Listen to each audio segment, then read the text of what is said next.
नमस्ते जी। 17वीं दृश्य श्रव्य कणिका सत्यार्थ प्रकाश स्वाध्याय एवं प्रवचन माला। आप सभी स्वाध्याय प्रेमी महानुभावों का हृदयपूर्वक स्वागत करता हूँ।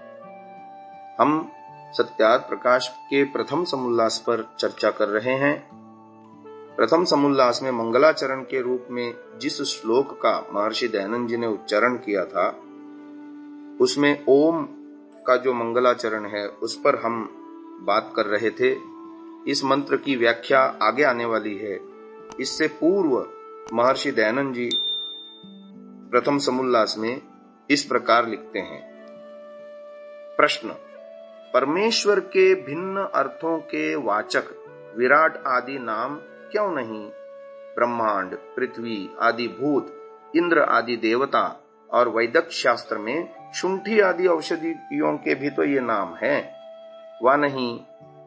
इसका उत्तर देते हैं महर्षि जी, हैं, परंतु परमात्मा के भी हैं। अब फिर प्रश्न किया जा रहा है, केवल देवों का ग्रहण इन नामों से करते हो वा नहीं? इसका उत्तर दिया जा रहा है, आपके ग्रहण करने में क्या प्रमाण है? महानुभाव, महर्षि दयानंद जी की एक शैली है कि वो प्रश्न उत्तर के माध्यम से विषय को रखते हैं, और ये न्याय दर्शन की शैली है।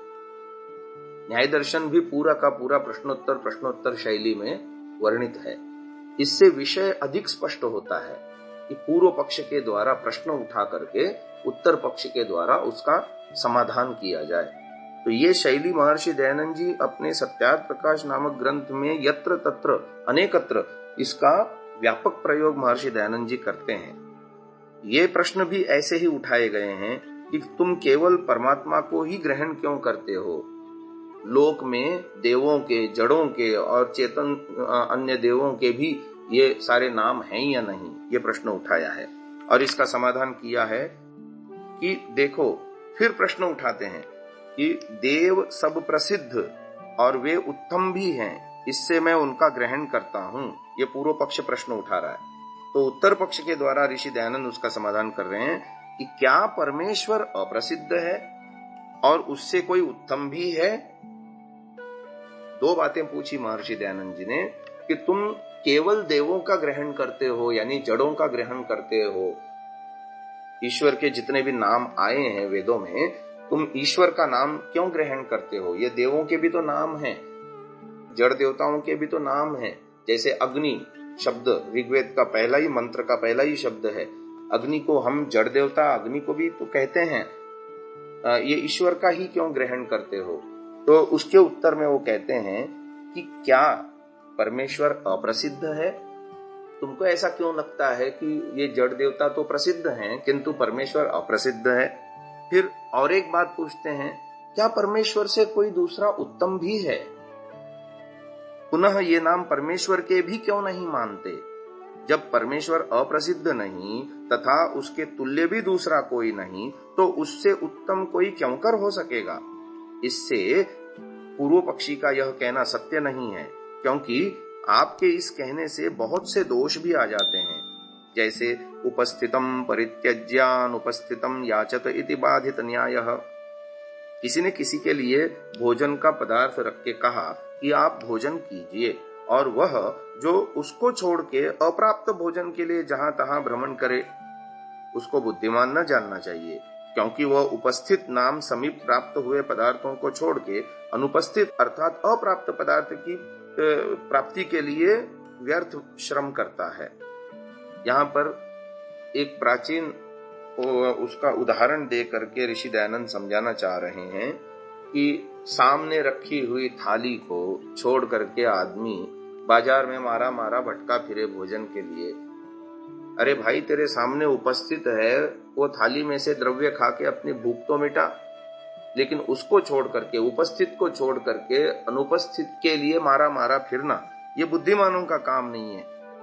ये सब बता करके ऋषि दयानंद ये कहना चाह रहे हैं कि देखो, इसलिए जैसा वह पुरुष बुद्धिमान नहीं है, वैसा ही आपका ये कथन हुआ, क्योंकि आप उन विराट आदि नामों से जो प्रसिद्ध प्रमाण सिद्ध परमेश्वर है, ब्रह्मांड आदि उपस्थिति अर्थों का परित्याग करके असंभव और अनुपस्थित देवादि के ग्रहण में श्रम क्यों करते हैं? इसमें कोई प्रमाण व युक्ति नहीं। आगे वो लिखते हैं, अर्थ ज्ञान में सहायक जो आप ऐसा कहें कि जहां जिसका प्रकरण है वहां उसी का ग्रहण करना योग्य है। जैसे किसी ने किसी से कहा कि हे भृत्य त्वम सैंधवम आनय, अर्थात तू सैंधव को ले आ। ये संस्कृत का वाक्य है। यहाँ पर ये कहा जा रहा है, हे सेवक तू सैंधव ले आ। सैंधव के दो अर्थ होते हैं संस्कृत में। एक अर्थ है लवण यानी नमक और दूसरा अर्थ है घोड़ा। कितना रोचक उदाहरण दे रहे हैं ऋषि दयानंद कि वो लिखते हैं, तब उस समय उस सेवक को प्रकरण का विचार करना अवश्य है, क्योंकि सैंधव नाम दो पदार्थों का है, एक घोड़े और दूसरे लवण का।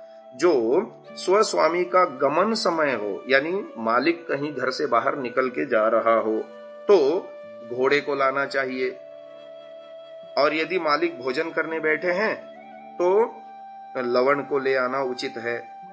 और जो गमन समय में नमक को ले आए और भोजन करने मालिक बैठा है तो घोड़े को ले आवे, तो उसका स्वामी उस सेवक पर क्रुद्ध होगा, गुस्सा करेगा कि तू निर्बुद्धि पुरुष है, मेरे जाने का समय है और तू मुझे नमक ला के दे रहा है, और मेरे भोजन का काल है और तू घोड़े को ला के दे रहा है। तेरा क्या प्रयोजन है? तू प्रकरणविद नहीं है, यानी प्रसंग को तू जानने वाला नहीं है। नहीं तो जिस समय जो चीज चाहिए थी वो चीज तू लाता। जो तुझको प्रकरण का विचार करना आवश्यक था वो तूने नहीं किया, इसी से तू मूर्ख प्रतीत होता है। मेरे पास से चला जा।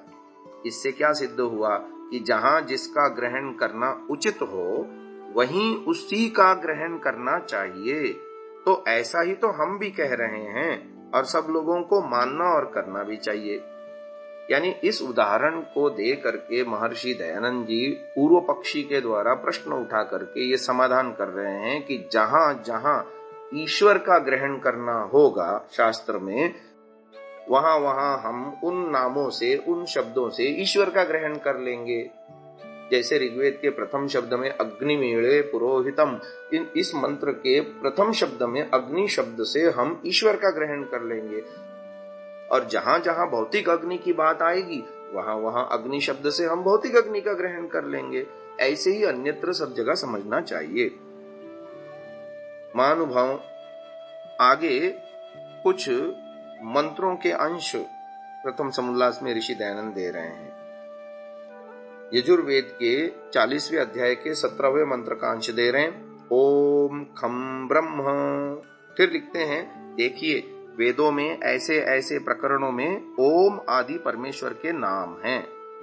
गत दृश्य श्रव्य गणिका में मैंने उसके कई उदाहरण दिए, वेद और उपनिषद आदि शास्त्रों के।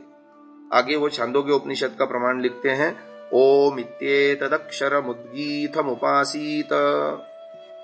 फिर मांडुक्य उपनिषद का प्रमाण देते हैं, ओम इत्येतदक्षरमिदं सर्वं तस्योपव्याख्यानम्।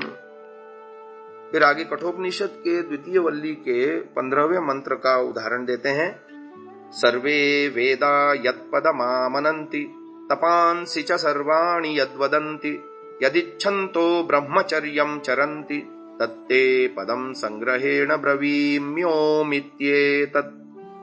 फिर मनुस्मृति के 12वें अध्याय के 122 से 123वें श्लोक का उदाहरण दे रहे हैं, प्रशासितारं सर्वेषामणियां समणोरपि रुक्माभं स्वप्नधिगम्यं विद्यात्तं पुरुषं परम् एतमग्निं वदन्ते के मनुमन्ये प्रजापतिम् इंद्रमेके परे प्राणमपरे ब्रह्म शाश्वतम्। और फिर कैवल्य उपनिषद का उदाहरण दे रहे हैं, स ब्रह्मा स विष्णु स रुद्र स शिव सोक्षर स परमः स्वराट स इंद्र स कालाग्नि स चंद्रमा। महानुभाव, इन सबकी विस्तृत व्याख्या भी ऋषि दयानंद ने दी हुई है। एक ऋग्वेद का मंत्र का अन्य उदाहरण दे रहे हैं, ओम इंद्रम मित्रम वरुणमग्निमाहुरतो दिव्यः स सुपर्णो गरुत्मान् एकं सद्विप्रा बहुधा वदन्त्यग्निं यमं मातरिश्वानमाहुः। इसके अलावा और भी प्रमाण दे रहे हैं यजुर्वेद का। ओम भूरसि भूमिरस्यादिति रसि विश्वधाया विश्वस्य भुवनस्य धर्त्री पृथिवीं यच्छ पृथिवी दृंह पृथिवीं माहिंसीः। फिर सामवेद का एक मंत्र दे रहे हैं। ओम इंद्रो महना रोदसी पप्रथच्छव इंद्रः सूर्यमरोचयत् इंद्रोह विश्वा भुवनानि येमिर इंद्रे स्वानास इंदवः। फिर अंतिम एक मंत्र और दे रहे हैं अथर्ववेद का। प्राणाय नमो यस्य सर्वमिदं वशे यो भूतः सर्वस्येश्वरो यस्मिन् सर्वं प्रतिष्ठितम्। इन मंत्रों की व्याख्या हम अगली दृश्य श्रव्य कणिका में करेंगे। अभी के लिए इतना ही। ओम।